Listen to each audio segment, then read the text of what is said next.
मीरा भाईंदर में 500 वर्ग फीट तक की संपत्ति कर माफी का प्रस्ताव अधर में लटकता हुआ नजर आ रहा है, क्योंकि महानगर पालिका की महासभा में प्रस्ताव को बहुमत से पारित करने के बाद भी आयुक्त दिलीप ढोले ने मनपा की आर्थिक स्थिति का हवाला देते हुए रेड सिग्नल दिखा दिया है।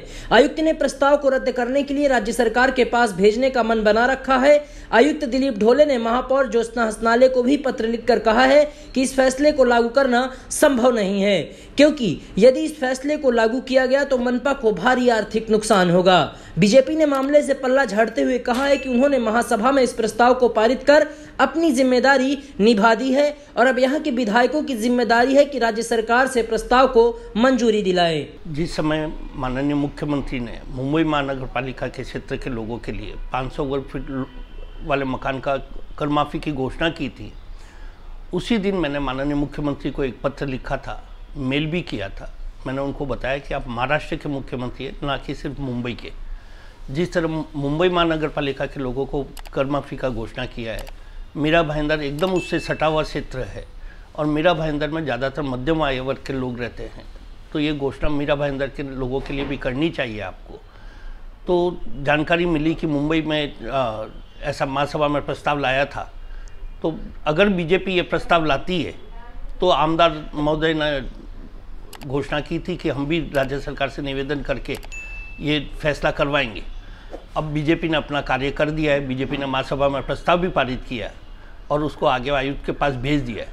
लेकिन कुछ दिन पहले ये जानकारी मिली कि आयुक्त ने वापस एक पत्र महापौर को लिखा है जिसमें असहमति जताई है।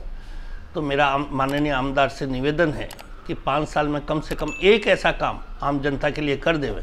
मुंबई में ज़्यादातर मध्यम आय, मीरा भाईंदर में ज़्यादातर मध्यम आय वर्ग वाले लोग रहते हैं। मुंबई में अगर कर माफ़ी हुई है तो मीरा भाईंदर के लोगों को ज़रूर मिलनी चाहिए। दोनों आमदार शिवसेना के हैं, शिवसेना की राज्य में सरकार है, तो मेरा निवेदन है कि कम से कम एक काम ऐसा कर दे 5 सालों में जिससे आम जनता आपको दुआ दे। शिवसेना विधायक गीता जैन ने बीजेपी को ही इस मामले में जिम्मेदार ठहराया है। गीता जैन का कहना है कि बीजेपी ने महासभा में गलत तरीके से प्रस्ताव पारित किया, जिसके चलते आज यह स्थिति उत्पन्न हुई है। दरअसल राज्य सरकार से आर्थिक नुकसान की भरपाई करने की मांग की गई थी, जिस पर गीता जैन ने कहा कि यह संभव नहीं है, क्योंकि यदि राज्य सरकार किसी एक महानगर पालिका को अनुदान देती है तो उसे समूचे राज्य की महानगर पालिकाओं को अनुदान देना होगा। देखिए, महासभा में उस समय मैं भी मौजूद थी और महासभा में एक क्लॉज डाला गया है कि राज्य शासन अगर हमें इतना अनुदान देगा तो ही हम कर माफ़ी करेंगे। तो ये क्लॉज ही गलत है। राज्य शासन ने क्या करना है वो हम हमारी महासभा में ठहरा नहीं सकते। और दूसरा, राज्य शासन अगर एक कॉरपोरेशन को अनुदान देता है तो उन्हें जितने महाराष्ट्र में नगर परिषद और कॉरपोरेशन हैं उनको सभी को देना पड़ेगा। इसलिए ये राज्य शासन का विषय उन्होंने इसमें डाल के एक तो वो ठहराव ही गलत किया है। दूसरा, उन्होंने कहा था कि विधायक की जिम्मेदारी है। बिल्कुल है, हमने कहा कि आप ये क्लॉज निकाल दीजिए, हम पारित करवा के लाएंगे। हम हमारे दूसरे इनकम स्रोत देखेंगे। हम जितना हमें लॉस हो रहा है 500 स्क्वायर फीट घर का फ्री करने में, उतना हम दूसरे इनकम स्रोत यहाँ तैयार कर लेंगे। लेकिन आप ये क्लॉज निकाल के हमें नया ठहराव दे दीजिए ताकि हम उसको पास करा के लेके आए। आयुक्त की बात एक तरह से सही है कि अगर उन्होंने, क्योंकि आज हमारा 62 से 65% टैक्स कम हो जाता है अगर हम ये पारित करते हैं, क्योंकि हमारे यहाँ छोटे घरों की संख्या ज़्यादा है।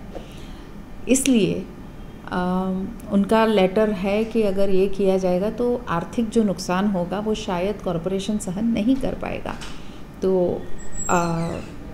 अब ये बात इसी कहीं ना कहीं ये लटकी है कि अगर हम दूसरे इनकम के स्रोत नहीं पैदा करेंगे तो ये ठहराव पारित होगा नहीं और हम लोगों को ये सुविधा शायद न दे पाए।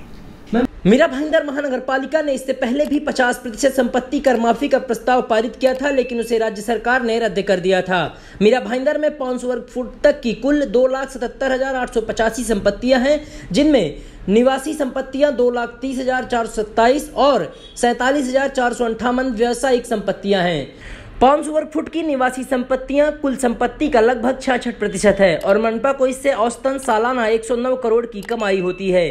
संपत्ति कर माफी से मनपा को सालाना 109 करोड़ का नुकसान होगा। धन्यवाद।